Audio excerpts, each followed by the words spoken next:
Kenya में भविष्य के घर कुछ ऐसे दिखते हैं। ये शिपिंग कंटेनरों से बने हैं।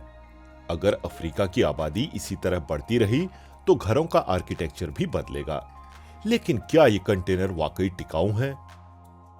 कंटेनर होम जैसे समाधान में कई तरह के क्लाइंट्स की दिलचस्पी है। युवा जोड़े घर लेने के बारे में सोच रहे हैं। हमारे पास ऐसे भी लोग हैं जो पट्टे वाली जमीन पर हैं। ऐसे लोग भी हैं जो अब तक खुद की जमीन नहीं खरीद सके हैं। कंटेनर हाउस में रहने के कई कारण हो सकते हैं, लेकिन सबसे अहम शायद किफायती दाम में घर का मालिकाना हक है। धातु के एक बॉक्स को घर जैसा माहौल देना। केन्या की ये डिजाइनर आखिर ये कैसे करती हैं? पहले मैंने एक YouTube चैनल शुरू किया जो निर्माण की प्रक्रिया दिखाते हुए क्लाइंट्स तक पहुंचा। पर्सनल चैनल की शुरुआत की। वहां मैं दूसरे लोगों के कंस्ट्रक्शन के तरीके को भी एक्सप्लोर करती हूं।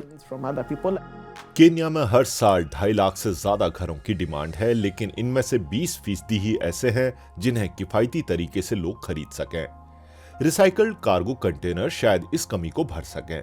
लेकिन क्या लोग इन घरों को स्वीकार करेंगे? इस पर हम थोड़ी देर में बात करेंगे। पहले जानते हैं कि एक कंटेनर हाउस आखिर होता क्या है। ये एक 20 फुट का कंटेनर है। ये एक लो क्यूब कंटेनर है। आकार से आप ये जान सकते हैं। ये 2008 में बनाया गया, यानी 16 साल पुराना है। हम शिपिंग कंपनियों के साथ मिलकर काम करते हैं। जब वे कंटेनरों को केन्या लाते हैं और उन्हें रिटायर करना चाहते हैं तो हम उन्हें सीधे उनसे खरीद लेते हैं। फिर हम मोम्बासा से अपने डिब्बे लेते हैं।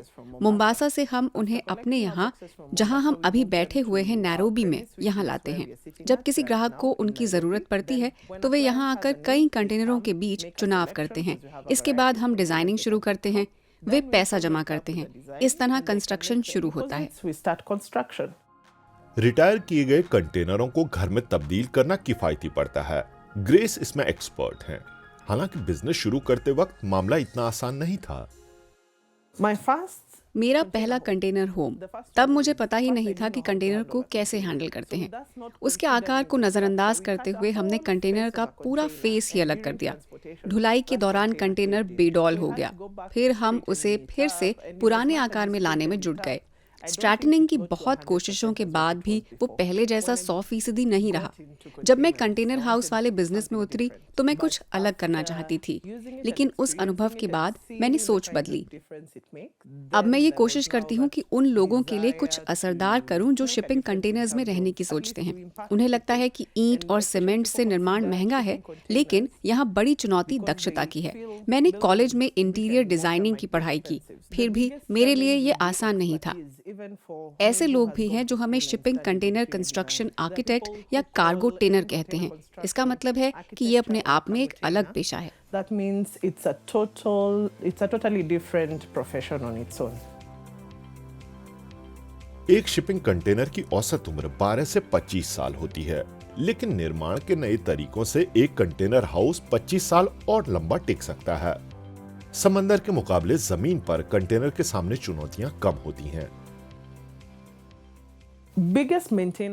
कंटेनरों के रखरखाव का सबसे बड़ा हिस्सा तो यही है कि अगर आपने उसे कवर नहीं किया है तो उस पर स्प्रे पेंट कीजिए। कुछ साल बाद फिर से स्प्रे पेंट करना होगा ताकि किसी तरह का जंग ना लगे।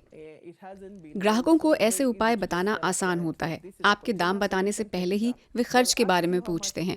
आपको उन्हें ऐसे समाधान बताने होते हैं जो उन्हें वाजिब लगे। किफायती दाम, तेज डिलीवरी और डिजाइनिंग के मामले में कई तरह के विकल्प। इन खूबियों ने ग्रेस को इस टिकाऊ निर्माण विकल्प की तरफ खींचा।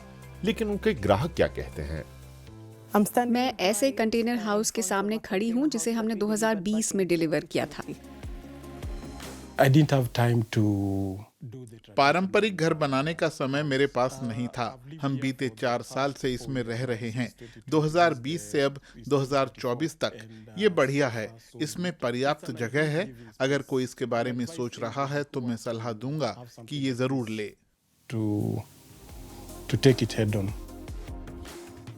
लेकिन अगर किसी को ये लगता है कि कंटेनर हाउस में बहुत ही सुकून से रहा जा सकता है तो उन्हें कुछ बातों के बारे में जरूर पता होना चाहिए।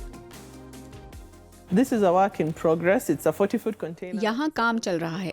ये 40 फुट का कंटेनर है जिसे एक दफ्तर में बदलना है। यहाँ हमने दीवारों को इंसुलेट किया है। जिप्सम इंसुलेशन से पहले स्टीरियोफोम इंसुलेशन है।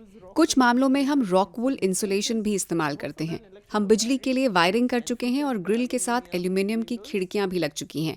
इस पूरे ढांचे को 4 पिलर के साथ स्थिरता मिलती है। मैं इन चारों की बात कर रही हूँ। इस तरह के कॉलम भी हैं जिन्हें जानबूझकर ढका गया है, जैसे एक ये रहा।